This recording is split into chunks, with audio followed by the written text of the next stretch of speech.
All right, everyone. On this episode of Mama's Making Commas, it is season two of the pivot. Okay, so creating freedom without the hustle is what it's all about at Mama's Making Commas. And my name is Kate Moir. For those that don't know me, I have been a mompreneur for 10 years now.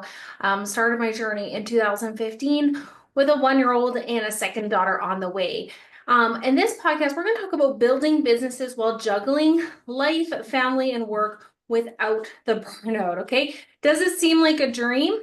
100%, right? But honestly, the myth of the hustle culture, is really something that I want to demystify. And the pivot is a power move of how you can step into freedom with intention. And so I'm going to take you on a little bit of a journey for those that are new here, explaining how pivots can happen sometimes when is least expected. But when you move with intention, and strategic action, you can really get out of that hustle trap and into that freedom mindset. So the hard truth is hustle culture tells us that you must work 24/7 in order to succeed, that you need to work 16-hour a days on income producing activities, that you need to go all in order to have success. And while there is some truth to some of that, I'm here to actually demystify and share how, I have now built three very successful businesses as a mompreneur, without without working 24/7. And definitely over time, I have learned ways to work smarter, not harder. And so let's first just stop and take a moment to self-evaluate. Are you currently stuck in the hustle? Okay. Are you feeling exhausted all the time, but seeing little progress? Okay, are you missing out on family moments with just one more task? Or I can't because I've got this tonight, or I can't because life is too busy, maybe next year. And are you constantly questioning, is this worth it? Okay, and I definitely have had moments like this where I was purely melting. I was crying. I was telling my husband, you don't understand. Like, I just need to do this, or you don't get it. Like, I'm hustling until 12 o'clock, 1 o'clock in the morning while you're watching sports. And there was a resentment occurring because here I am hustling to build something for us when in reality, who's to blame? It was me, right? It was me shifting the priorities from what matters most to what I thought needed to happen. And so, honestly, freedom to me really means more than just financial freedom. Yes, financial freedom is important, but it's not about just making money, but making your money work for you. Okay. Time freedom, being able to be present for your family and yourself. Okay. I love that I can build my own schedule because I have built a career, a full-time career as a director of a planning department, but I get to control my schedule 90% of the time. I can decide what hours I work, how many hours I work, as long as I get the work done. I get to work from home as much as I want, but I also get to do the things I love, which is helping others, okay?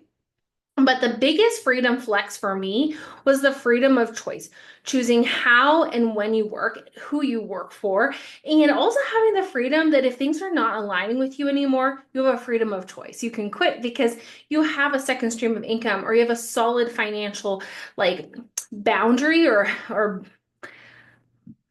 you just have a financial sound backing in order to make those decisions quickly. Okay. You can align yourself. And if things don't align or feel right anymore, or you're finding yourself on the teetering of a burnout, you can make decisions. Not out of fear of finances, not out of fear of getting fired, but rather out of a place of abundance and confidence that you can choose you, your family, and what matters most to you. And that really is the true flex that I think most people don't talk enough about. Okay, so let's talk about the pivot. So a year ago today, actually, which is why I'm launching the season two today, is a year ago I made a pivot and it was scary because here I was on technically my three and a half company. Okay, so starting back 10 years ago, built an amazing business with an amazing company, and went all in and did it full time for a few years until it just wasn't providing our family financially the same amount, even though I was working like 10 times harder. Okay. Then I took another pivot built an amazing organization, again, top 1% of the company. But when I looked around, I was the only one making steady commas on my check every single month. And it's not about the money, it's about the impact. And so, how can I confidently go and tell people there's an amazing opportunity when the truth is nobody else was having that peace and certainty? And every month we were starting from zero.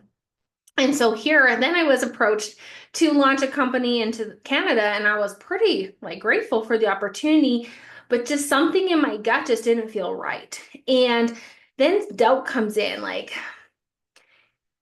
do I have in it what it takes? How can I make sure that the next move is the best move? How can I make sure the next opportunity is not just going to reward me because I knew I would have success, but the others? And how could I ensure that that is the case? And so, I had a lot of meetings looking like this, arms crossed, furrowed brow, just like, you're not going to tell me nothing I haven't heard from everybody else, but nobody can show me the proof. Nobody can show me the business reports with the income and the numbers, hard truth. Nobody could show me that peace and certainty in black and white.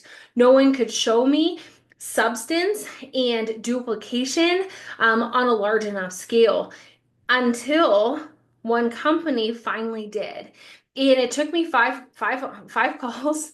It took me an in-person. It took me seeing it. It took me tasting it and smelling it and hearing from others in order to get the belief that this would be the right move. And then you got to suck your ego. You got to suck your ego back to say, okay, I was wrong. And this like half company that, couple week stint, if you will, is just not the right fit. And moving out of that and into something new. And that is the power of a pivot, giving yourself permission that success isn't sticking to one path, but it's adjusting when necessary. And so I really want you to think about that for a second. You don't have to stick on one path to be successful. You do need to be open and adjust, not the goal, not the outcome, not the dream, but rather the method or the path you take in order to get to that level of success. And so it's hard. It's hard to pivot because you fear failure or judgment of others. And that was me. Hands up in the air if you feel that judgment or self-doubt, and everyone's going left to the new and the shiny and the exciting and launching these great new companies. And here I am going right to something that's old and not sexy and not exciting and not hype and not flashy and literally just the opposite of everything else out there. And it's scary because people think, oh, like you brought this whole big group with you. And it's like, actually, I didn't. A couple came, but not a lot, not droves. But, the people who came were tired of starting from zero. They were tired of the hustle. They were tired of, always looking for the next host or the next customer or, just the next and always working and on the go. And just like, let's go, let's go, let's go. Next sale, next promo, next. And here I'm just, we just wanted to identify what's not working. Okay, what was not working was having to adjust every single week to try something different, hoping that it would stick. Adjusting constantly our scripts to have the perfect flow or the perfect questions, the perfect follow-up, like we're always looking at what's working for you and hoping like spaghetti to the wall that this time it would stick. Not having a clear path on how to earn that level of income that we desired, having to, constantly look for that new all the time, right? Every month, hoping that our club of the month would actually follow through and place our order. And so we had to identify not only what's working, but we had to clarify our vision of where are we headed and what does success look like to us? So what does success look like to you? To me, success is building my life the way that I have right now, the way that I can continue this lifestyle and continue to deposit money into a business account to allow it to grow. Because as a full-time entrepreneur, as a director of a planning department with a consulting income, I have no pension.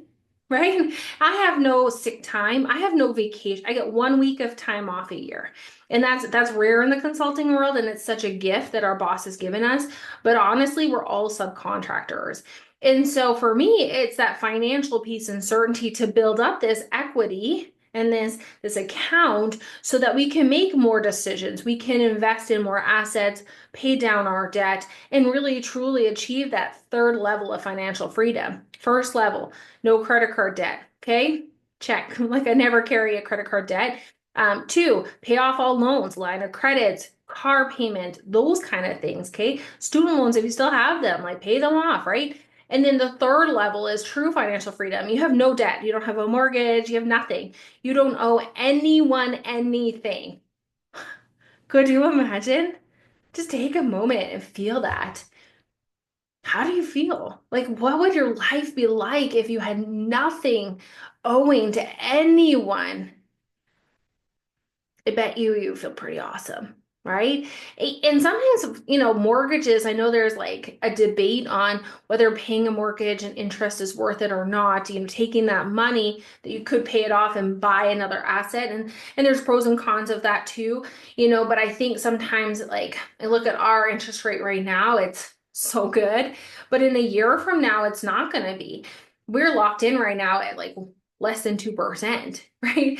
Chances are we're going to lock in at a new mortgage at like 4 or 5%. And if that's the case, we'll be lucky and laughing, if it's not much higher.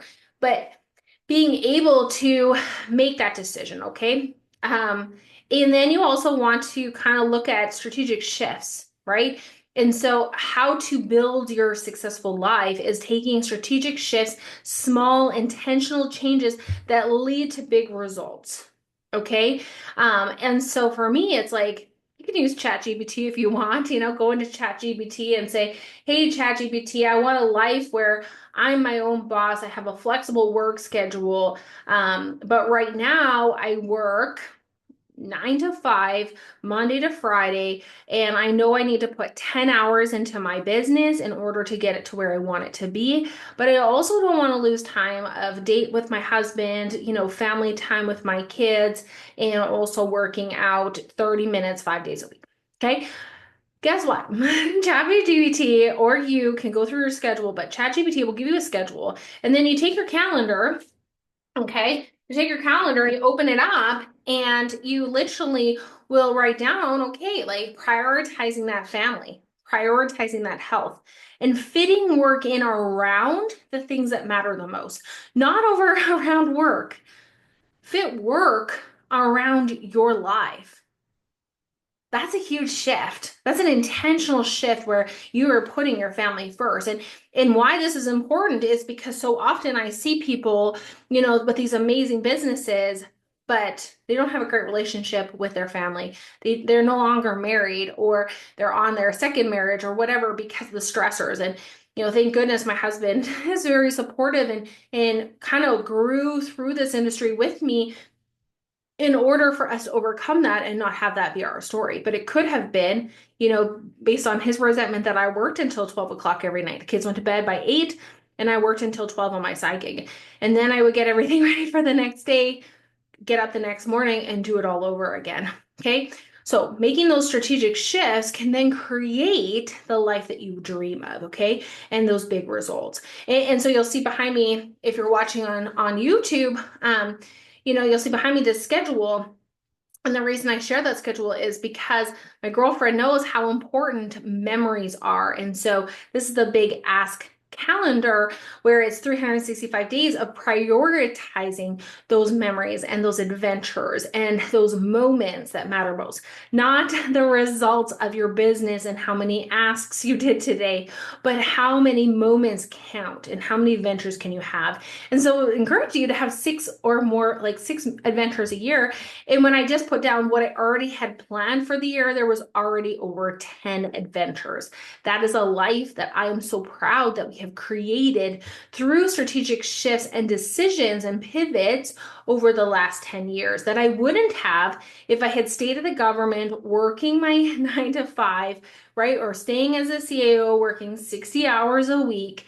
and missing all of the opportunities that our life today has provided. Okay. And then leveraging your skills. You don't have to be amazing at everything, right? You don't have to be great to start. You just have to start to be great.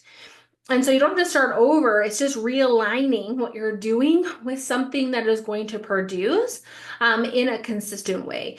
And so for me, it was about peace and certainty. If I have 1,200 customers in my last business, but only 40 to 70 were shopping on the regular, and it revolved me messaging every single one of them, putting in every single order, tracking who paid me back because it's all on my credit card. Is that a system that allows true financial or true time freedom? No, because every time that there's a promo, didn't matter what was on my schedule. I had to drop it all and hustle for those 3 days, right? Where now, it's leveraging the skills. Like I'm great at building relationships. If I could invest in those 70 people and helping them with their lives and helping empower them to do their own order on the regular monthly, that builds a repeat income. That builds peace and certainty. And that also builds time freedom, which then can create this freedom of choice. Okay. So you're never starting over when you make a pivot. You're just realigning what you're doing with something that actually is tied to small shifts that produce big results. Okay, so a simple plan to create time freedom, financial freedom, and the freedom of choice, okay, is one. There's 4 steps actually, 4 steps. Step 1, define your non-negotiables. Okay, what matters most in your life and in your business? I can't be on the 28 calls a week that my organization has as opportunities.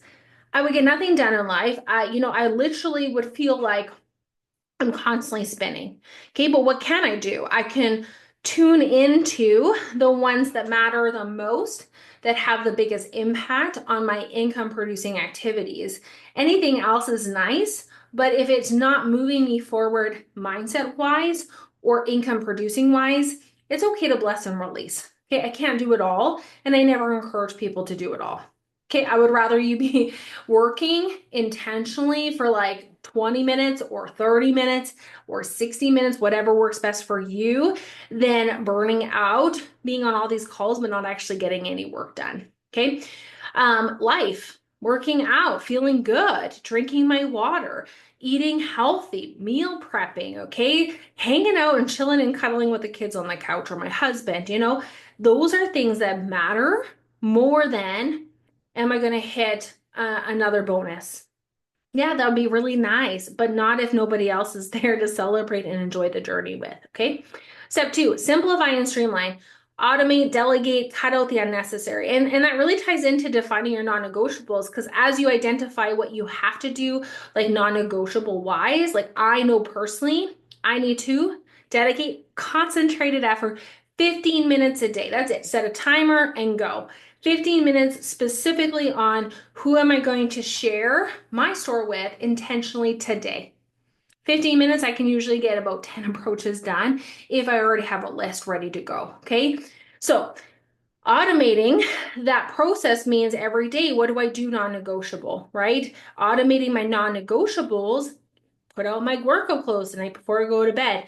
When my alarm gets off, get up, get out of bed, go get dressed, and get onto the workout with my accountability crew, okay? Scheduling and streamlining things. Well, now I'm up before 7. I can do my gratitude, my mindset, get myself set up, get a few things done in my business before my family's up at 7:30. Okay. So automating. Now, delegating. You can't do it all. There's days where like I'm working, I'm in a meeting, and my meeting goes until 8:30 or 9. Well, 8 o'clock, my team still meets with or without me, right? I delegate. I have other people that are saying, hey, can I open up the Zoom room? Absolutely, you can, right? And allowing other people to lead. Our motto here is we're leaders that are intentionally developing leaders that are intentionally developing leaders, not followers. I'm not looking for people to follow and go, oh, Kate's the best. No, I'm looking for people who are like, me too. Let's go. Let's do this together, right? I want to lead. I'm ready. It's my time. It's my turn. It's my time to have success, right? Okay, now, step 3. Set a sustainable schedule. Okay. The business fits into your life, not your life into your business. Okay. And that goes right back to, identifying what's not working and building your schedule out around what is in your life. Okay. My kids are in 6 days of activities. Like it's insane. And I was going to do the play with my daughter, and I'll tell you honestly, like it was the hardest decision to decide this isn't the right time for me to be in a play with her. I can't help 500 people, crush their goals and their dreams while also working full time and continue to grow my own business, take care of my health, and also hang out and watch a show with my husband once a week, right? I can't fit it all in, then have meal prep, clean my house, have laundry done, and not lose my mind in the process. Okay, if you've got some better time-saving hacks, that's awesome. But at this season in my life, I decided, okay, I can be a present mom, a present wife, a present business owner, and still take care of me if I release one thing off of my schedule. And it wasn't take away my kids out of an activity. It's just me choosing not to do an activity myself, but then being available and being a part of that journey for my daughter. Okay. Now, step 4, build with confidence. Trust in your moves, okay? For your freedom and your family. Your posture matters. There's so many times people say, I wish, or I hope, or one day, or I could never do that. I'm like, no, you're right. You couldn't. You know why? Because you haven't made a decision that you're worthy of it. So let me tell you, you are worthy of having the success. You are worthy of achieving your dreams if you make a decision. But you got to make a decision and move with confidence and move with intention, using these simple plan and these 4 steps to pivot with purpose. Okay, and so perhaps right now you're happy with where you're at in your business. That's awesome. Maybe you love what you're doing, but you know you're worthy of more. Use these steps to pivot forward with that company. I'm never one to say, leave, your company sucks, right? Like that's not my case. That's not my decision. That's your journey, right? And if somebody had told me like 2 years ago, well, somebody did try to tell me 2 years ago, like, oh, like our business is amazing, blah, blah. I was not open. I was so focused on what I was doing, and I was so blind that I wasn't open to hearing the information that they were giving. But what I can tell you is when you're open, if you have maintained relationships with people, then you're going to know, you know, they're going to know. They're going to know when you're ready. And they're also going to know when they're not in the place where they want to be and they see what you have and they're open to taking a look. Okay. So you got to build with confidence and lead with that posture of like, I'm going to do this, you know? And at the end of the day, people don't know what they don't know. And I'll never be a pushy, spammy, salesy person. But honestly, I will say, like, I'm a confident person. Like, I'm like, dude, like, you got to take a look. Like, if you haven't looked yet, you don't know what you're missing. Like, 12 minutes could literally, like, open your mind. But if it's not for you, no big deal, right? At least now you know what I'm up to. And if somebody else is looking for what I have, I would love the referral, right? If it's not for you, no big deal. I'm not going to lose friends over laundry detergent or whatever. I'm going to just make sure that you know what I'm up to, okay? So you don't have to hustle 24/7. I hope you got that message loud and clear. And over this season, I'm going to be sharing stories with other like-minded women who've made a pivot, whichever direction they have chosen. Not all with my company, but they've made the pivot and they've learned experiences along the way. And so some of the stories, just so I can give you a little teaser, some of the stories is how, it's like buying a house. Like you don't know what you don't know. You got to get in there to kind of see and figure it out. Another lady was like, it's like a map. Like, could you imagine going on a destination or going on a trip without knowing the destination? All those uncertainties, you might not know to fill up gas along the way or take a break, right? Or you may not know the bumps ahead. But when you get to the destination, wherever that may be, it's the journey that mattered more than the destination, but the destination is the reward for the struggles and the challenges you've been through. Okay. Others that have gone all in and then really having guilt recognizing that they need to do something else financially for their family. And so how they did that as well. Okay. So I'd love for you to share a takeaway on Instagram and tag, I am Kate Moir, Instagram, Facebook, whatever, share this, podcast with your network, because some people right now are searching for more in their life. And it's not necessarily a new company, okay? So, like, that's not what this is about. Some people are just searching for getting off the hamster wheel and moving forward with posture and confidence of what they're doing right now. And so we want to hear stories of women who've made that shift, okay? Because sometimes it's scary. Sometimes it does mean a new company. I'm not going to lie. Sometimes it does mean a new company, but sometimes it's making a shift in our schedules so that we are actually income producing of where we're at right now. And when I do a time like review of my work, I can clearly see when I have fallen off my schedule. And so when I get back to my high performance schedule that really flows and gets me into full on activity, my business soars. But when I get a little bit complacent and, kind of dip away from my 6:20 a.m. wake up call, get away from my income producing activities, get away from that 15 minutes of intense concentrated effort a day, my business starts to just stabilize. It doesn't disappear, but it stabilizes. And I don't feel as excited. I don't feel as energetic. And so we're going to have an amazing time. You can go ahead, subscribe, and leave a review. But I would love, ideas, okay? If you have some topics that you'd really like to dive into during this season, feel free to shoot me a message. hello@iamkatemoir.com. I am so excited to get to know you, connect with you, and celebrate you as we both go on this journey of building one life, because we get one life. So let's make it amazing. Have a good one.